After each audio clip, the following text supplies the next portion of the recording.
Acenda uma fogueira no púlpito. Lucas 12:49. Eu vim para lançar fogo sobre a terra, e bem quisera já estivesse a arder. Certa feita, alguém perguntou a D.L. Moody, como se começa um avivamento na igreja? Ele respondeu, acenda uma fogueira no púlpito. Embora saibamos que o avivamento é uma obra de Deus e não pode ser agendado na terra, precisamos preparar o caminho do Senhor.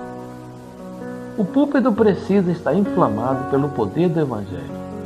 O pregador precisa estar aquecido pelo fogo do Espírito, pois quando o pregador é um graveto seco a pegar fogo, até a lenha verde começa a arder.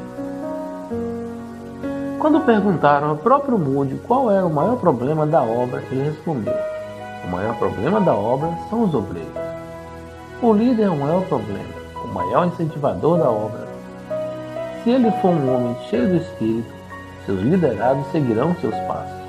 Por outro lado, os pecados do líder são mais graves, mais hipócritas e mais danosos do que os pecados de seus liderados.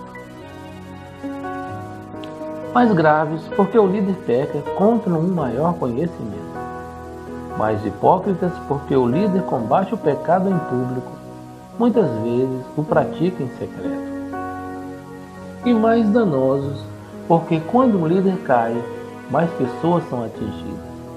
Estou convencido de que precisamos desesperadamente de um avivamento na liderança e de um revestimento de poder nos púlpitos. É tempo de conhecer ao Senhor.